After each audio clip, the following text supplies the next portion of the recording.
Greetings, fellow Cameroonians and Southern Cameroonians, Anglophones in particular, or Ambazonians. You have heard that Donald Trump have ended the temporary protected status of Afghanistan and Cameroon. Many Cameroon migrants will be impacted by this order by Donald Trump. This represents a missed opportunity for us Southern Cameroonians who have failed to capitalize on the TPS window that was presented to us. My name is Capo Daniel. I'm the chairman of PRAP, the People's Rights Advocative Platform. You know very well, to give you a background, this move comes despite the fact that advocates says the condition in both Cameroon and Afghanistan remains dangerous. Kidnapping is rampant in Cameroon. The war is still going on between the Anglophone and the Francophone-led government in Cameroon. The picture you see on the screen will be of one Southern Cameroonian and Anglophone in the United States called Dennis, who cried while speaking in Washington to campaign for the fear that Anglophones who are sent back to Cameroon will face danger both from our Ambazonian fighters and from the Cameroon military operation that is ongoing in our country. The TPS existed for a reason, to protect people who return back in their country would face or put them under grave danger. And we know that Cameroon is still a dangerous place. Donald Trump made his campaign promise to deport millions of undocumented migrants in the United States of America. We all heard his campaign rhetoric. But since taking office, Trump has moved not only to crack down on illegal migration, but to revoke the status of migrants who are in the United States of America legally. And now, for many Cameroonians and many Anglophones who were protected by the TPS, Donald Trump has now included this TPS in his agenda. So Cameroon have been stripped of the TPS, and our nationalities, our Cameroonians who are in America, Anglophone in particular, will sign up to this program to enjoy the benefit to work legally in America. Some of their visas have been revoked. Some people, even their green cards have been revoked that we have had contacts with. So this is a very serious thing for us Anglophones and for us Southern Cameroonians. But our people have to see these issues in perspective with our Anglophone pursuit for our right of self-determination or our fight for independence. This decision was taken Friday, by the way, and the decision will impact, according to the United States of America, their State Department in their website, over 15,000 Afghanistan and over 8,000 Cameroonians who are currently living in the United States. They have been already asked. That means the United States of America have already sent letters or emails to over 8,000 Cameroonians and Cameroonians as a whole to leave America before May or June, respectively, or they will face consequences that includes them never ever having legal status in America, no matter what will happen to them in the future. So this is a very serious matter. TPS was made to make sure that people who do not qualify for asylum, that means people who don't have a good case for asylum, will not be deported and will be able to work legally in the United States until the situation in their countries improve. So many of our people were encouraged who have been living illegally in America, people who went there for visit and other visas, their visas have expired. Many of them came up to apply to take advantage of this TPS. And so the government now have their emails, their pictures and everything about them, their location, their workplaces, their bank account, and everything. The American government now have access to this information. And now they are asking them to leave or even face consequences in America, include imprisonment and maybe forfeit of right of ever becoming American citizen. But for our people in Ambazonia, it is a missed opportunity. And I want to explain to you how we have failed to capitalize on this TPS window that was offered to us. When the United States opened up the temporary protection status for certain communities within America, amidst the Ukrainian war. At that time, the Ukrainian war just started. It presented a big opportunity for us. Member, I wanted to speak about the resolution HR 358, calling on the government of Cameroon and armed groups to respect the human rights of all Cameroonian citizens, to end all violence, and to pursue a broad-based dialogue without preconditions to resolve the conflict in the Northwest and Southwest regions.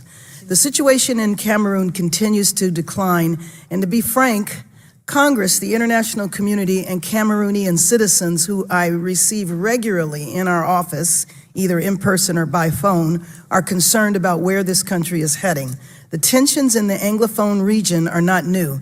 People have felt disenfranchised and marginalized since the end of colonialism. But as we heard, the current situation arose in late 2016 after the government was heavy-handed in its response to the Anglophone protest movement, killing protesters, arresting hundreds, and deploying government security forces. On the other side, the Anglophone movement has also transformed. There are elements that are now a separatist movement. Separatists have become more and more militant and have been accused of committing abuses, including killing security forces, attacking and burning down schools, and attacking citizens. People in the Anglophone region feel deeply wounded. Over the course of the last week or so in my office, we have received hundreds of calls from people saying that there is genocide in the Anglophone region. Meanwhile, the government has said that there is no one to negotiate with, and the separatists do not want to come to the table. What this says to me is that there is serious work to be done to bring both sides to the table to end this conflict and to determine whether or not genocide is actually taking place.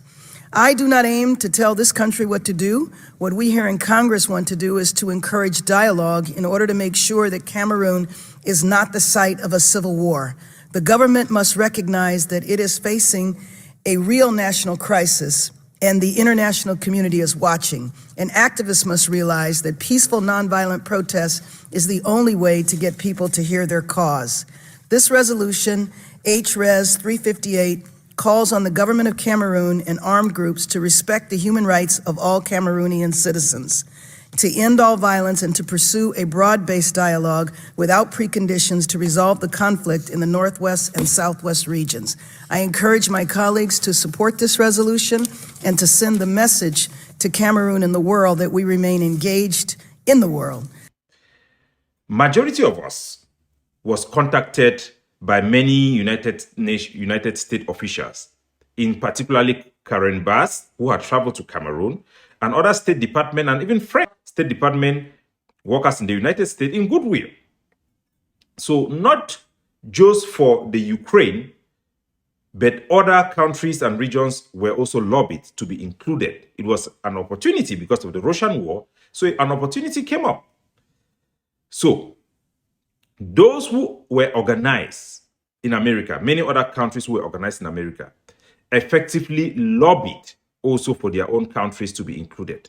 That is how Southern Cameroon was included in that TPS. It was not initially intended to cover us, Cameroon.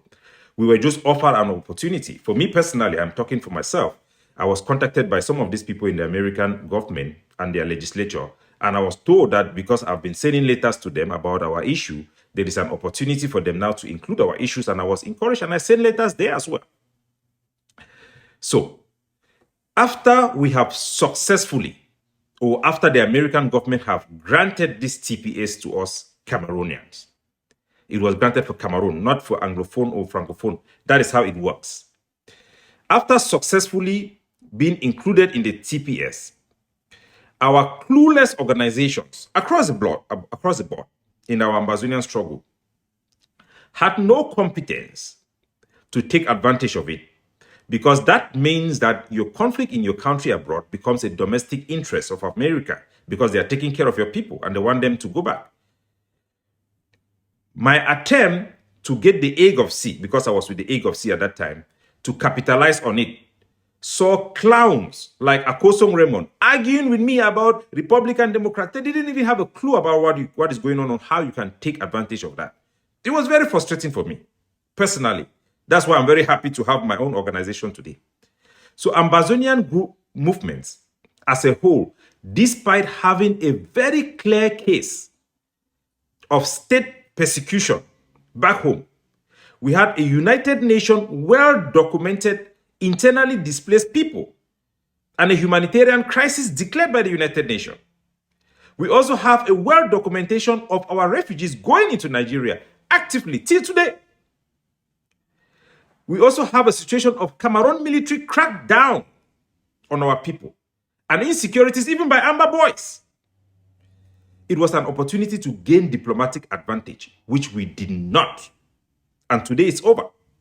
But we have to know what happened before we can make changes. The ICO today that we have successfully lobbied as partners had successfully helped all Ambazonian groups, the IG, AGOPC, all of them, when they were contacted by a university in America to help organize and access a meeting with the United States Congress and their State Department. All of them were invited. Lucas was sent for the AGOPC. But all our groups went there and were trying to lecture the Americans about Article 18 the United Nations resolution, this. And then groups were more focused about, we are the legitimate groups. The other groups are groups working for Cameroon. Hey, this group should not come to this meeting. Hey, this group is not representing. No group was articulate. The American Congress people even requested that we should moderate our position because they could not support independence. So the groups did not even listen to what the Americans were saying to have a dialogue. Everybody was having grandstanding about quoting independence and this and that, this and that. That is how that meeting went down. The ICO came out of that meeting and was discouraged because the Americans could not even have a conversation with our groups. So they abandoned the struggle. The ICO had just abandoned the Ambazonian struggle until recently when they saw my change in position, then they approached me and say, oh, we see what you guys are doing. We see your vision. We can help you. So we should understand why we have failed to capitalize on this TPS, and why we have not even succeeded to lobby to make it to be maintained. Because instead of building a unified front around a common interest, the diaspora leaders, in particular Chris Anu, and some novice activists within our struggle, choose to debate who was illegitimate and who is legible to access the benefit of the TPS. Some even argued forcefully that Francophones should not benefit, Francophones in Cameroon should not benefit from the TPS, exposing a narrow tribal mentality that placed division above strategic approach. Simply because these groups were more focused to please their base, and such rhetoric, hate speeches, divisive speeches were very popular amongst their base. That is what they choose to focus. And nobody did the hard work to follow up to capitalize on that TPS grants by the United Nations. Rather, for us rather than lobbying for all Anglophone Cameroonians to be eligible under the TPS, a legal designation that does not care about your political beliefs or where you come from, but rather it focuses on humanitarian situation in your country. We were so divided, we missed it all. Our movement became distracted by petty politics and rhetoric pluralism that is not appealing to nobody, especially the United States of America and their Congress people. So that is the tragedy. That is a tragedy. And that is what our people must know. Because if you don't know your problem, you don't know where you fail, there is more propensity for you to make the same error and fail in the future. So after all those bickery and those hate speeches, what happened? The TPS designation have now moved to Haiti, Sudan, and Ethiopia. Cameroon have been removed from that list. Who are you going to blame? Who are you going to blame, frankly? What did we do? The people who are saying that they want recognition, they want all these things, what did they do? If you could not capitalize on TPS, what opportunity are you waiting for to give people anything? Now, it doesn't include us Southern Cameroonians. Your pluralism, your purism that you are preaching have benefited us in what way? It has put our people in jeopardy. Because while others were knocking doors in Washington, Ambazonian leaders were attacking each other online, debating about flags, running shadow governments, accusing each other in front of the international stage of this one not working for our people, this one working for La Republique, without any evidence, without any base, simply because you have differences or simply because you want to project yourself as a government or as a competent group when you are actually not. That is distasteful to international community, and people look at it and they don't want to help us. They don't want to listen to us. It was a tragedy of vision.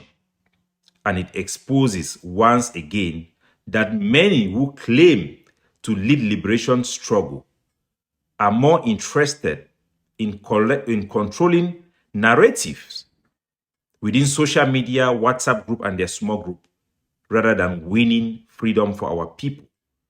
Because if the Americans who said that we should not ask for independence, they could not help us if we were asking for independence, our people even play politics to show some type of flexibility. But they were lecturing America about United Nations Resolution 1608, quoting Seseko's independence and all those type of things, saying that we are a colonial power, we have been colonized and all those things that Americans could not relate. They are not real. That is why I'm so pissed off with our leaders and our people. The Ambazonian IG group in particular, rather than uniting for a strategic legal protection by the TPS or even the AGOFC and other groups, to even demand for reforms for asylums in America and even lobby for our people. They didn't take advantage in every front. And when I talk to them, Akoson Raymond is arguing, hey, Capo Daniel, you want to show that you have studied law. For them, everything you bring is a challenge to their own. It's crazy. Chris Anu, Marianta, they were crazy for making parallel government, dividing the diaspora population into factions. Sako struggling to exploit our refugees for his own schemes to collect money. That is how we have put our people in the place, the situation they are. Today, 8,000 have been demanded to leave America. These thousands of people who have been demanded to leave America will lose their jobs because they cannot work in places that they are already comfortable with. They are now in limbo. And who have an answer for them? Nobody. Who do they have to face now is Cameroon. What do you think they will do? They will do what type of concession they can do because they know that they can be deported to Cameroon. So who have our movements help? Cameroon. The TPS moment should be a lesson if only we can learn. Global sympathy alone is not enough, which it was extended to us. We must be ready to be able to unite behind a single common interest, without being able to be petite and dismissive of other people with our purism. That does not even make sense.